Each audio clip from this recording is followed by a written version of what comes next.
Hello student, today we discuss about the formation and registration of partnership। चलिए देख लेते हैं कि रजिस्ट्रेशन के लिए क्या क्या जरूरी है, क्यों पार्टनरशिप का रजिस्ट्रेशन करवाना जरूरी है। According to the partnership act it is not necessary to get the firm registered for its formation. Means जरूरी नहीं कि रजिस्ट्रेशन हो, बट यहाँ पर कहा गया है अगर एक पार्टनरशिप फर्म को हम रजिस्टर करवा लेते हैं तो उसका कुछ फायदा ही होगा, नुकसान तो नहीं होगा। अगर हम रजिस्टर नहीं करवा सकते तो कुछ ना कुछ कॉन्सिक्वेंसेज हो सकती हैं।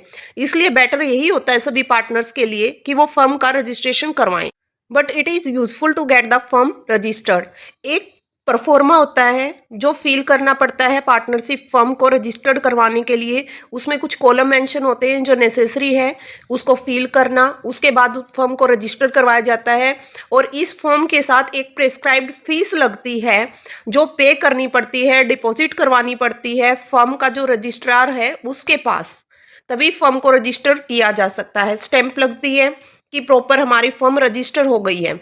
तो क्या कंटेंट उसमें मेंशन किए जाते हैं, परफॉर्मा क्या होता है, कैसे कैसे उसमें डिटेल फिल की जाएगी।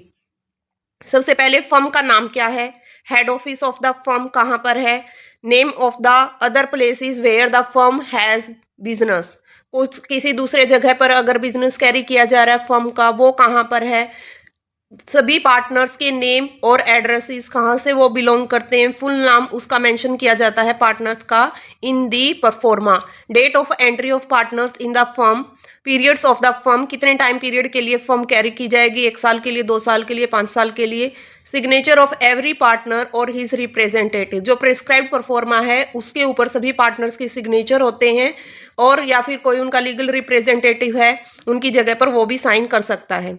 If the registrar has satisfied after scrutiny all the necessary information entered in the form, इसमें कहा गया कि अगर जो रजिस्ट्रार है फॉर्म का, अगर वो सेटिस्फाई हो जाता है जो भी इंफॉर्मेशन उन्होंने दी है फॉर्म के अंदर, अगर वो वैलिड है, ट्रू है, तभी वहां पर डिस्क्रिप्शन दिया जाता है रजिस्ट्रार के द्वारा कि आपकी फर्म का रजिस्टर हो गया है, और उसके बदले में एक सर्टिफिकेट जारी किया जाता है जिसको हम कहते हैं सर्टिफिकेट ऑफ रजिस्ट्रेशन।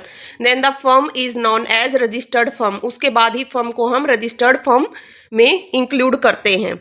फिर कहा when the name of the firm has changed, अगर कुछ अल्टरेशन करवाना है रजिस्टर्ड फर्म के अंदर, कुछ आफ्टर द रजिस्ट्रेशन अगर कुछ उसमें चेंजेस करवाने तो क्या क्या चेंज हो सकता है ये इसमें मेंशन किया गया है। According to the Indian partnership act के according, when the name of the firm और the main business is changed, अगर फर्म का नाम चेंज करवाना है तो रजिस्टर्ड होने के बाद ही वो चेंज हो सकता है। When there is change in the name और permanent address of the partner, अगर जो पार्टनर्स हैं उनका परमानेंट एड्रेस चेंज होता है तो उसके लिए भी दोबारा से परफॉर्मा फिल करके जमा करवाया जाएगा रजिस्ट्रार के पास कि पार्टनर्स जो हमारे हैं उनका नाम चेंज हो गया है, कोई छोड़ के चला गया है, कोई नया पार्टनर्स आ रहा है, या फिर फर्म का जो भी बिजनेस था वो कुछ टाइम पीरियड के लिए क्लोज डाउन कर दिया गया है और दोबारा से दूसरे जगह पर उस बिजनेस को स्टार्ट करना है। तो इस तरीके के अल्टरेशन मेंशन किए जाते हैं तभी वो अल्टर माना जाएगा। When a minor partner become an adult and he is being admitted to the firm as a partner or not, जब एक माइनर पार्टनर अडल्ट हो जाता है और वो ये चाहता है कि वो आगे बिजनेस के अंदर पार्टनरशिप में रहना चाहता है या नहीं रहना चाहता, तो उसको भी उसके बारे में अपनी इंफॉर्मेशन देनी पड़ेगी। या फिर कोई नया पार्टनर फर्म को ज्वाइन कर रहा है, या फिर कोई पार्टनर रिटायर हो रहा है, या फिर किसी की डेथ हो गई है, तो उसके लिए भी अल्टरेशन करवाना पड़ेगा रजिस्टर्ड फर्म के अंदर। ये थे अल्टरेशन आफ्टर रजिस्ट्रेशन। फिर कहा अगर हम फर्म का रजिस्ट्रेशन नहीं करवाते हैं तो क्या क्या कंसिक्वेंसी हो सकते हैं, क्या इफेक्ट पड़ेंगे non registration of the firm. अगर फर्म का रजिस्टर नहीं करवाया गया तो एक पार्टनरशिप फर्म अगर रजिस्टर नहीं है तो कुछ उसको एडवांटेजेस नहीं मिलेंगी।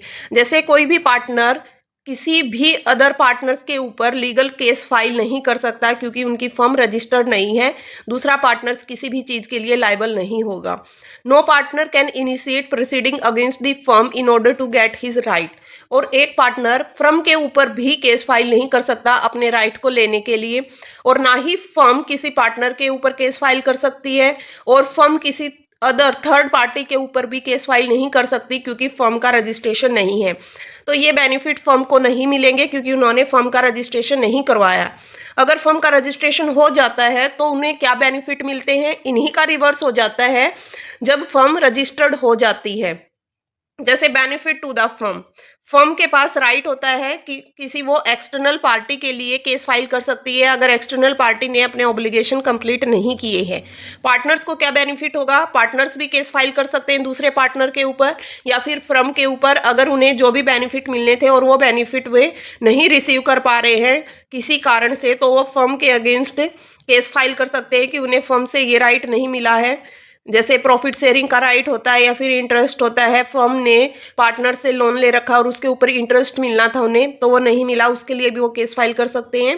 Benefit to incoming partners, incoming partners के लिए क्या बेनिफिट है, अगर फर्म रजिस्टर्ड है वो कैपेबल हो जाता है अपने राइट को लेने के लिए। अगर फर्म का रजिस्ट्रेशन नहीं है तो दूसरे पार्टनर्स की होनेस्टी के ऊपर उसको डिपेंड रहना पड़ता है कि दूसरे पार्टनर चाहे तो उन्हें प्रॉफिट शेयरिंग में हिस्सा दे सकते हैं, otherwise not. Benefit to outgoing partners, outgoing partners कोई भी हो सकता है, या तो पार्टनर्स की डेथ हो सकती है या फिर कोई पार्टनर रिटायर हो गया। इन case of death of the partners, जो उसका लीगल रिप्रेजेंटेटिव होता है वो फर्म की जो भी रिस्पॉन्सिबिलिटी होती है उन एक्टिविटीज के लिए वो लायबल नहीं होता in case of death of a partner, but they don't have to give any public notice to this effect, और इसके लिए उसे कोई पब्लिक नोटिस भी नहीं देना पड़ता अगर फर्म रजिस्टर्ड है तो। On the retirement of the partner, A retiring partner remain responsible for all the activities until he give the notice about his retirement. अगर उसने अपनी रिटायरमेंट से रिलेटेड नोटिस जारी नहीं किया है तो तब तक वो फर्म की रिस्पॉन्सिबिलिटी के लिए लायबल माना जाएगा, जो भी फर्म में एक्टिविटीज की जाएंगी। अगर वो पब्लिक नोटिस देता है रजिस्ट्रार के पास, तो रजिस्ट्रार को जब उसकी इंफॉर्मेशन मिल जाती है कि ये पार्टनर रिटायर हो गया है फर्म से, उसके बाद वो किसी भी चीज के लिए लायबल नहीं होगा, कोई भी उसको रिस्पॉन्सिबिलिटी के लिए लायबल नहीं माना जाएगा after the date of giving this information. ये थे benefit of the registration of the partnership firm जो हमने डिस्कस किए, कैसे फर्म का रजिस्ट्रेशन करवाया जाता है, क्या क्या इंफॉर्मेशन उसमें डलती है, अगर रजिस्टर नहीं करवाते तो पार्टनर्स और फर्म को क्या कंसिक्वेंसी बियर करनी पड़ेंगी, अगर फर्म का रजिस्ट्रेशन करवा लेते हैं तो क्या फायदा होता है। Thank you.